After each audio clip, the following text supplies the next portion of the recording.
السلام علیکم ورحمۃ اللہ وبرکاتہ۔ امید ہے کہ سبھی ساتھی خیر و عافیت کے ساتھ میں ہوں گے، اور دعا ہے کہ اللہ تبارک و تعالی سبھی کو خیر و عافیت کے ساتھ میں رکھے۔ آج کے سبق کے اندر ہم پڑھیں گے سورہ آل عمران کی آیت نمبر 8 اور آیت نمبر 9، اور اس سبق کو تجوید کے ساتھ پڑھنا سیکھیں گے، اور اس کے پڑھنے میں جو لوگوں سے غلطی ہوتی ہے انشاءاللہ ان تمام غلطیوں سے بچنے کی کوشش کریں گے۔ آئیے سبق کو شروع کرتے ہیں۔ اعوذ باللہ من الشیطان الرجیم، بسم اللہ الرحمن الرحیم۔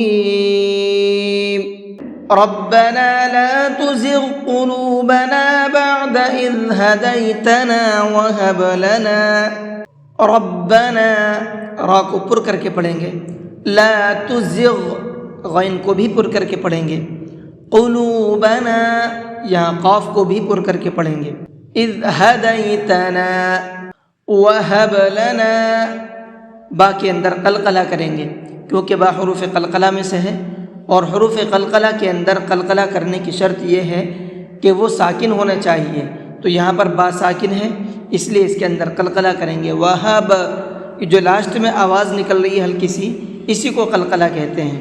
اور یہاں پر ہم نے آیت کی ہے، آیت یہاں پر ہے نہیں تو اب پیچھے سے لوٹا کر کے پڑھیں گے۔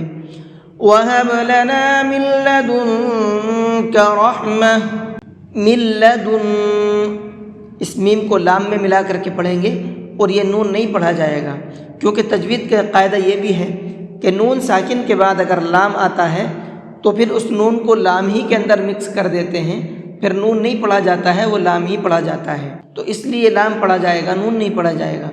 اور دن کے اندر اخفا کر کے پڑھیں گے کیونکہ یہاں پر نون ساکن کے بعد میں کاف ہے، اور کاف اخفا کے حرفوں میں سے ہے، اس لیے اخفا کریں گے۔ اس لفظ کو کس طرح پڑھنا ہے؟ من لدنک اس طرح سے، رحمہ را کو پر کر کے پڑھیں گے، اور جب میں نے یہاں پر آیت کی ہے تو یہ تا ہے، اس تا کو ہا بنا کر کے پڑھا ہے رحمہ۔ کیوں؟ اس لیے کہ اگر گول تا پر آیت کرتے ہیں تو وہ گولتا ہا بن جاتی ہے۔ اب یہاں پر دیکھیے یہ گولتا ہے، جب ہم نے یہاں پر آیت کی تو یہ ہا بن گئی، اس لیے میں نے اس کو رحمہ پڑھا ہے۔ آپ بھی اسی طرح سے پڑھیے گا۔ انک انت الوہاب، ان کے نون کے اندر غنہ کریں گے، انت کے نون کے اندر اخفا کریں گے۔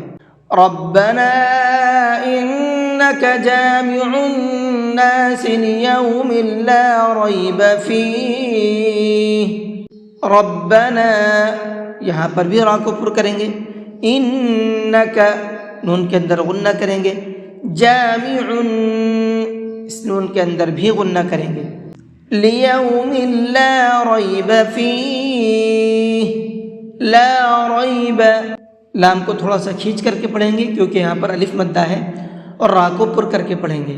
ان اللہ لا یخلف المیعاد، ان کے نون کے اندر بھی غنہ کریں گے، اور اللہ کے لام کو پر کر کے پڑھیں گے، اس لیے کہ یہاں پر اللہ کے لام سے پہلے زبر ہے۔ لا یخلف الخا کو پر کر کے پڑھیں گے، میعاد۔ تو الحمدللہ آپ کی آیت نمبر 8 اور 9 بھی مکمل ہو گئی ہے۔ اس سبق کو جس طرح سے میں نے بتایا ہے اسی طرح سے پڑھنے کی کوشش کیجیے۔ آئیے ایک بار اس کو پڑھ کر کے بھی دیکھ لیتے ہیں۔ ربنا لا تزغ قلوبنا بعد اذ ہدیتنا وہب لنا من لدنک رحمہ انک انت الوہاب، ربنا انک جامع الناس لیوم لا ریب فیہ، ان اللہ لا یخلف المیعاد۔ جی آج کے سبق کو یہیں پر ختم کرتے ہیں۔ السلام علیکم ورحمۃ اللہ وبرکاتہ۔